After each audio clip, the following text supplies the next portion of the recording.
Olá pessoal, tudo bom? Bom dia, boa tarde. Tô aqui fazendo a gravação da nossa aula de uma revisão, né, do bimestre, então vai ficar um pouquinho longo. Eu tô estimando que esse vídeo vai ter entre 15 e 20 minutos. Vamos ver se eu consigo revisar o bimestre inteiro nesse tempo. Esse vídeo aqui é só com conteúdo e alguns exemplos. A resolução da lista de exercício vai estar em outro vídeo, tá bom? Então, sem mais delongas, simbora. Bom, a gente fez uma mudança nesse terceiro bimestre, né? A gente saiu do como da cinemática pro porquê, né? Como as coisas se movem para porquê elas se movem. E basicamente estudamos as leis de Newton. Mas antes de chegar nelas, a gente precisou revisar uma partezinha de matemática, que foi a parte de vetores, né? E aí, vamos lembrar o que são grandezas. Grandezas é tudo aquilo que pode ser medido, então coisas como massa, tempo, velocidade, aceleração, força, distância, são coisas que a gente pode medir. Só que existe diferença entre elas. Algumas são escalares e outras são vetoriais. E vamos lembrar por quê? Então vamos dizer, eu tenho uma maçã, qual a massa da sua maçã? Você põe numa balança e descobre que a massa é 200 gramas. Acabou a informação. Eu vou te encontrar daqui a 20 minutos. Resolvido, não precisa de mais nenhuma informação. Agora, se eu falar pra você, eu quero guardar o cavalo na caixa, o que eu preciso fazer? Eu preciso fazer uma força, eu preciso empurrar. Se eu fizer uma força assim, resolve? Não. Assim também não e assim também não. Tem que ser uma força como essa, ou seja, uma força horizontal esquerda. Imagino que agora vocês estão tirando sarro do meu sotaque de força, mas a vida é assim. Bom, então eu preciso dessas três informações. Eu tenho que fazer a força, mas ao mesmo tempo eu tenho que dizer para onde ela vai. E aí sim o cavalinho entra. Essa é a característica de um vetor. O vetor precisa de três informações. Ele precisa do módulo, da direção e do sentido. E aí a gente vai lembrar que direção pode ser horizontal, vertical, norte-sul, leste-oeste, e o sentido pode ser esquerda, direita, cima, abaixo, norte, sul, leste, oeste. Sentido é a parte mais restrita da direção. A direção sempre tem duas opções. Beleza? Então, reorganizando, massa, tempo e distância são grandezas escalares, força, velocidade, deslocamento e aceleração são grandezas vetoriais. E aí, tem que tomar cuidado, porque distância e deslocamento, às vezes no português a gente usa as duas palavras para a mesma coisa, mas na física não. Distância é o espaço que a gente percorreu, uma grandeza escalar, e deslocamento é a diferença entre posição inicial e final. Então, vou dar um exemplo aqui. Vamos dizer que a gente vai sair de Bom Jesus para ir até Vitória.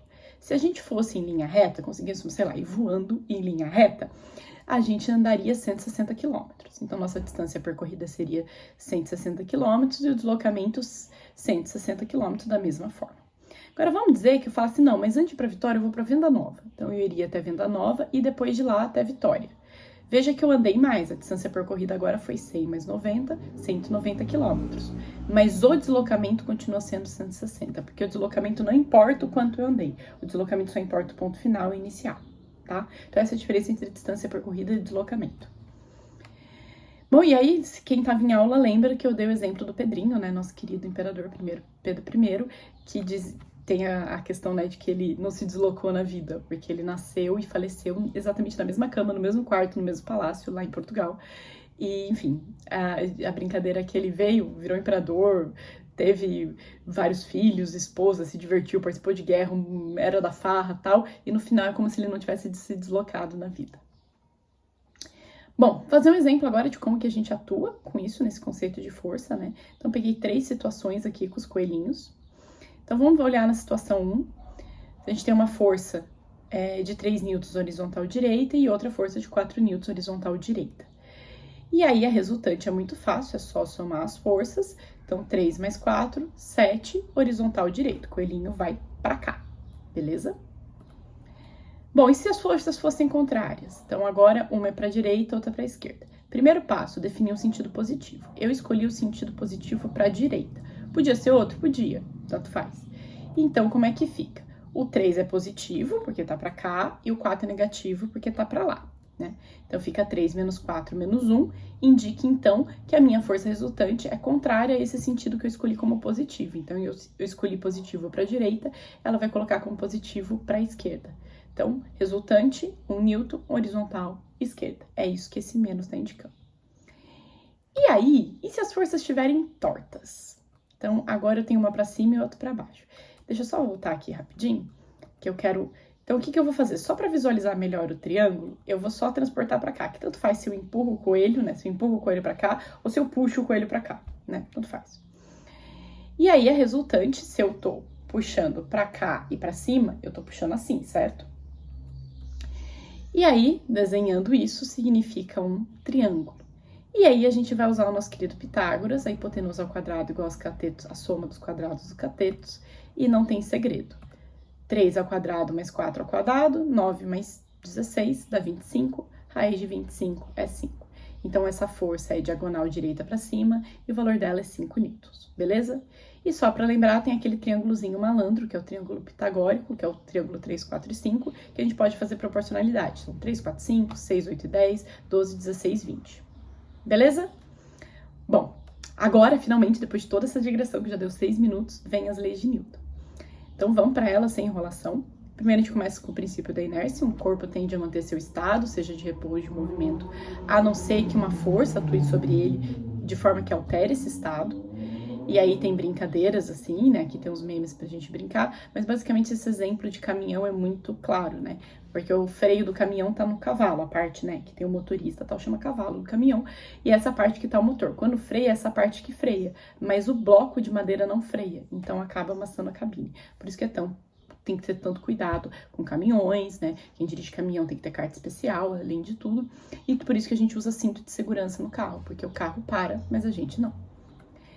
Bom, a segunda lei é a equação, e aí até brinquei qual era mais fácil de mover, sem pegadinha a gente sabe que é a formiga. Por quê? Porque força depende da massa.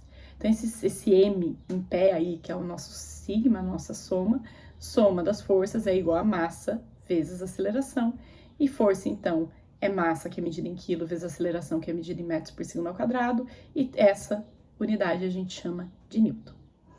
E ação e reação, a toda ação haverá uma reação de mesma intensidade e direção, porém com sentido contrário. E aí tem uma piadinha para vocês, se quiser pausa o vídeo para ler. Bom, resumindo então as leis de Newton agora sim, vamos falar de algumas forças especiais. Então, por exemplo, existe uma diferença na física entre peso e massa. Então, massa é a quantidade de matéria, que pode ser medida em quilo, grama, tonelada, a gente usa uma balança para medir. Peso é a força devido na Terra, a atração da Terra, em outros planetas devido à atração dos outros planetas, luas, objetos estelares.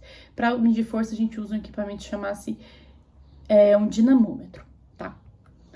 Bom, então, quando a aceleração, né, é causada pela gravidade, essa força ganha o nome especial, força-peso. Podem ver que é a mesma equação, ela só muda, já que a aceleração virou G, força vira P. E a gente na Terra vai sempre usar a aproximação, o valor da gravidade na Terra é 9,8, a gente sempre vai usar a aproximação de 10 metros por segundo ao quadrado, só para facilitar as contas. Beleza? Então, um exemplo disso, uma pessoa pesa 600 newtons na Terra, qual seria seu peso na Lua e em Júpiter? E aí a gente tem os dados da gravidade da Terra, que é 10, da Lua, que é 1,6, e de Júpiter, que é 25, todos metros por segundo ao quadrado. Então, vamos começar com a Terra, a gente sabe a gravidade, a gente sabe o peso igual a 600, gravidade é 10, a gente coloca na equação, 600 igual a massa vezes 10, passo o 10 para lá dividindo, 600 dividido por 10, 60 quilos. Eu vou passar as contas um pouco rápido, nessa hora de estudo eu acho que vocês deviam pausar o vídeo e tentar fazer antes de eu resolver, mas eu vou fazer rápido porque vocês podem reassistir quantas vezes vocês quiserem, senão o vídeo fica muito longo. Bom, sabemos a massa da pessoa, 60 quilos, vai ser 60 quilos em todos os lugares, incluindo na Lua. Então, peso igual a massa vezes gravidade. Na Lua, então, vai ser 60, que a massa não muda, vezes a gravidade, que é 1,6, 96 newtons. E a mesma coisa para Júpiter, a massa é 60, coloca na equação, 1.500 newtons. Então, a gente tem que a massa em todos eles é a mesma, 60 quilos, mas na Terra o peso é 600 newtons, na Lua é 96 newtons e em Júpiter é 1.500 newtons. Então, é mais fácil carregar ele na Lua do que na Terra e mais difícil carregar ele em Júpiter do que na Terra. Mas aí tem uma piadinha, né? Eu vou traduzir do inglês. Ele fala assim: eu normalmente não me peso, mas quando eu faço isso, eu faço na Lua. Uma piadinha que na Lua o nosso peso é menor, mas não adianta, gente, é a mesma massa, então não muda nada, a gente só fica mais levinho de carregar. Só isso. Bom, a gente também falou da força normal, que é uma força de contato entre duas superfícies, né? Toda vez que uma superfície tenta penetrar na outra, existe uma força, né, de origem eletromagnética que empurra, que impede essa penetração. A ela a gente dá o nome de normal, não tem fórmula, tem análise de contexto. Então vamos analisar um contexto. Eu trouxe aqui uns porquinhos. Por que porquinhos? Porque eu achei eles fofos. Então basicamente é isso. E aí tem duas situações. Primeiro tem um porquinho que tá em cima de uma mesa, tem um porquinho que tá em cima de uma mesa e alguém tá empurrando, e tem um porquinho em cima de uma mesa e alguém tá puxando. Então como a gente vai fazer? Primeiro desenhar as forças, a gente começa com a força peso, e aí já calcula o peso, né? Pensando que o porquinho tá na terra, peso é massa vezes gravidade, 1 vezes 10, o peso é 10 newtons, e vai ser 10 newtons para todos os porquinhos. Como tem uma superfície, tem uma força normal para cima, e aí em cada caso o normal vai ser 1. Olhando o porquinho 1, o primeiro, que tá aqui, a gente só tem peso e normal. Então, peso igual a normal, as forças que são para baixo têm que ser iguais às forças que são para cima. Peso igual a normal, normal igual a 10, ok? Newtons. Pro porquinho 2, agora a gente tem uma força para cima, que é a normal, e duas forças para baixo, que é o peso e o 2 newton ali da pessoa que tá empurrando. Então, peso mais 2 newtons, ou seja, a soma das forças que estão para baixo tem que ser igual à força que tá para cima. Então, basicamente, peso é 10, 10 mais 2, 12, tranquilo. E por último, eu tô tentando puxar o porquinho para cima. Vai ser a mesma coisa, então as forças que tem para cima tem que ser iguais às forças que estão para baixo. No caso, quem tá para baixo é P, para cima é normal mais 2, peso a gente sabe que é 10, passo o 2 para lá subtraindo, 10 menos 2, 8, ok? Então, essa é uma situação ilustrativa de como que a gente lida com as forças. E por fim, a gente tem a força de atrito, que é a força quando duas superfícies tentam se esfregar, né? Uma força que quer impedir o movimento. Força de atrito é o coeficiente de atrito vezes a normal, e força é força medida em newton. Vou fazer um pequeno exemplo disso. O exemplo é o seguinte: um cachorrinho de 10 kg, anotei a massa, se desloca no plano horizontal devido a uma força de 150 newtons. Então tem uma força. Sabendo que o coeficiente de atrito é 0,2, anotei o coeficiente, e o cachorrinho se desloca 40 metros, coloquei o cachorrinho para a direita devido a essa força, determine a aceleração do cachorrinho.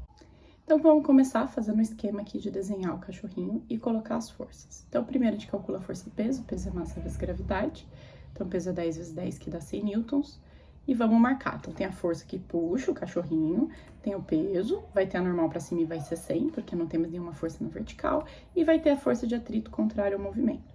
Força de atrito é μ vezes normal, força de atrito é 0,2 vezes 100, que é igual a 20. Então, beleza? Esse é o esquema de forças. Só para ficar mais simples, só repetir o desenho aqui. Aí a gente faz o passo a passo. Desenha as forças, identifica as que são importantes, decide aí o positivo, escreve a equação. Soma das forças igual a massa vezes aceleração, 150 menos 20 igual a 10, que é a massa, né? Vamos lembrar, vezes a aceleração. Fica 130 igual a 10 vezes a aceleração, passo 10 para lá dividindo, 130 dividido por 10, 13 metros por segundo ao quadrado. E pronto, é isso aqui. Então, só identificar as forças, nada que a gente não tenha feito várias vezes em aula. É isso, meus queridos. Então, tá aqui as leis que a gente tem que lembrar, as forças que a gente aprendeu. E espero que isso ajude vocês. Ótimos estudos!